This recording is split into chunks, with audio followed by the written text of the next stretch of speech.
নৰেন্দ্ৰ মোদী দেশৰ প্ৰধানমন্ত্ৰী নে আদানীৰ এজেণ্ট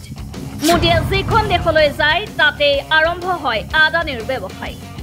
আদানীৰ ব্যৱসায়িক চুক্তি সম্পাদন কৰিবলৈ বিদেশ ভ্ৰমণ কৰে নেকি প্ৰধানমন্ত্ৰীয়ে প্ৰধানমন্ত্ৰী নৰেন্দ্ৰ মোদীয়ে ইখনৰ পিছত সিখনকৈ দেশ ভ্ৰমণ কৰাৰ আচল উদ্দেশ্য কি প্ৰধানমন্ত্ৰী মোদীৰ বিদেশ ভ্ৰমণ আৰু পুঁজিপতি ব্যৱসায়ী গৌতম আদানীৰ ব্যৱসায় বৃদ্ধিৰ মাজত সম্পৰ্ক কি এই প্ৰশ্ন সৰ্বভাৰতীয় কংগ্ৰেছৰ প্ৰধানমন্ত্ৰী মোদীয়ে বিদেশ ভ্ৰমণৰ সময়ত গৌতম আদানীৰ এজেণ্টৰ ভূমিকাতহে অৱতীৰ্ণ হোৱা বুলি গুৰুতৰ অভিযোগ উত্থাপন কৰিছে কংগ্ৰেছে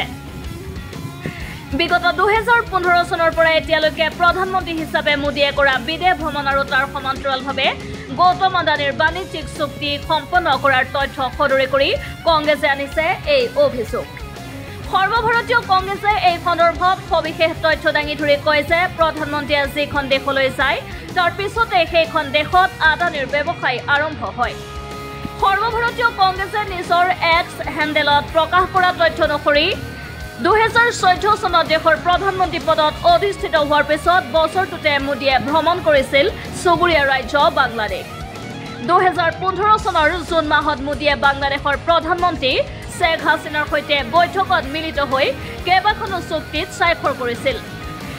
দেশৰ জনতাই আশা কৰিছিল যে ভাৰতত গুৰুতৰ সমস্যাৰ সৃষ্টি কৰা অবৈধ বাংলাদেশীসকলক বিতৰণ কৰাৰ বাবে ভাৰত আৰু বাংলাদেশৰ মাজত বন্দী প্ৰত্যাপন চুক্তি সম্পাদন কৰা হ'ব কিন্তু বাংলাদেশত গৈ মোদীয়ে নকৰিলে তেনে কোনো চুক্তি ইয়াৰ বিপৰীতে মোদীৰ ভ্ৰমণৰ পিছত বাংলাদেশৰ সৈতে বিদ্যুৎ যোগানৰ চুক্তি সম্পন্ন হয় গৌতম আদানীৰ 2017 চনত মোদীয়ে চুবুৰীয়া দেশ মালয়েছিয়াৰ প্ৰধানমন্ত্ৰীৰ সৈতে বৈঠকত বহে ইয়াৰ পিছতে মালয়েছিয়াৰ বন্দৰ পৰিচালনা কৰাৰ ঠিকা লাভ কৰে গৌতম আদানীৰ কোম্পানীয়ে 2018 চনত মোদীয়ে ভ্ৰমণ কৰিছিল ইজৰাইল জানুৱাৰী মাহত ইজৰাইলী প্ৰধানমন্ত্ৰীৰ সৈতে মোদীৰ বৈঠক সম্পন্ন হোৱাৰ কেইমাহমান পিছতে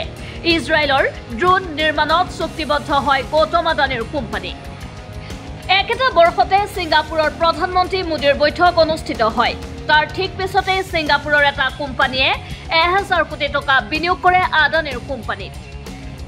অকল এয়াই নহয় ভাৰতৰ প্ৰধানমন্ত্ৰী হিচাপে মোদীয়ে ভ্ৰমণ কৰিছে শ্ৰীলংকা নেপাল কেনিয়া ভিয়েটনামকে ধৰি কেইবাখনো ৰাষ্ট্ৰ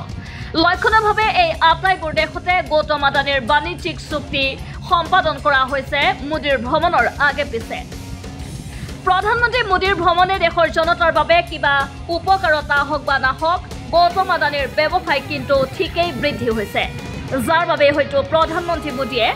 গৌতম আদানীৰ এজেণ্টৰ দৰে কাম কৰা বুলি অভিযোগ কৰিছে সৰ্বভাৰতীয় কংগ্ৰেছ দলে কংগ্ৰেছৰ এই অভিযোগৰ প্ৰত্যুত্তৰ প্ৰধানমন্ত্ৰী মোদীয়ে কিদৰে দিয়ে সেয়া হ'ব লক্ষণীয় নিউজ ডেস্ক ৰিপৰ্ট এন ভিলাই